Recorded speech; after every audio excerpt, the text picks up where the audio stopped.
In the harsh winter of 1866, a remarkable tale of survival and duty unfolded at Fort Laramie.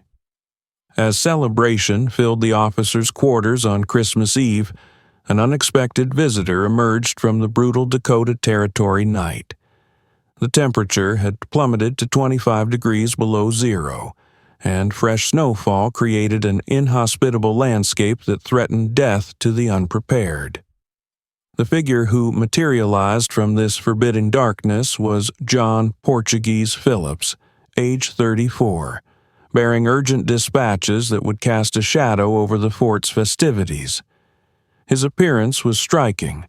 A buffalo overcoat encrusted with ice, his black beard transformed into frozen daggers by the merciless cold. The contrast between the warmth within the fort and the deadly conditions outside could not have been more stark. Phillips carried devastating intelligence from Colonel Henry B. Carrington at Fort Phil Kearny. Just days earlier, a combined force of Sioux, Arapaho, and Cheyenne warriors had executed a masterful ambush, resulting in the deaths of 81 men. This event, which would come to be known as the Fetterman Massacre, demanded immediate military response. To deliver this crucial message, Phillips had undertaken an extraordinary journey of 236 miles through territory where exposure could kill as surely as any warrior's arrow.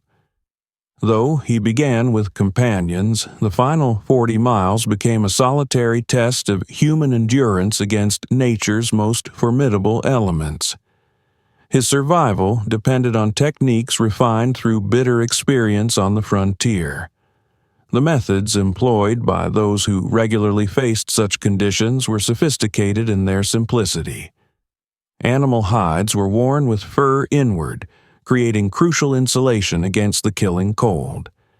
Every vulnerable area required protection. Boots wrapped with whatever materials were available, faces shielded by primitive masks with carefully positioned eye slits.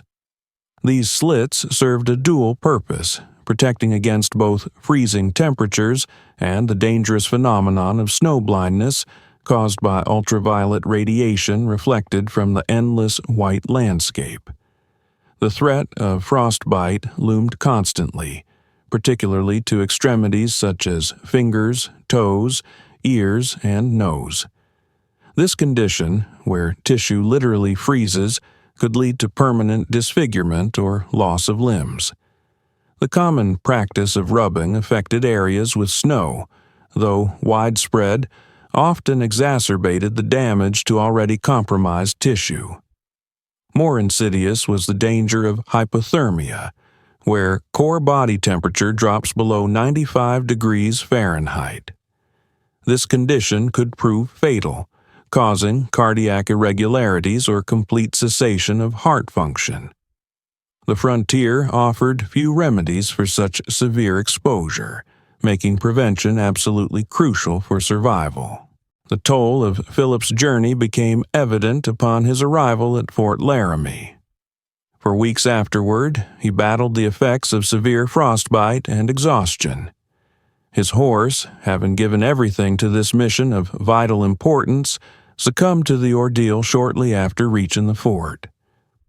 Phillips' extraordinary ride stands as a testament to human resilience in the face of extreme adversity.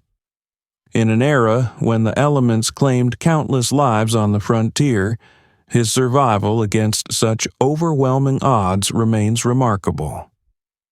The legacy of this Christmas Eve journey serves as a stark reminder of the challenges faced by those who ventured into the untamed territories of the American West, where nature itself often proved to be the most formidable adversary.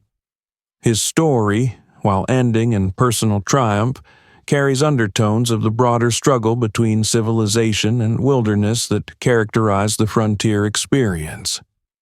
It stands as evidence that sometimes the most heroic acts were not battles against human foes, but against the implacable forces of nature itself.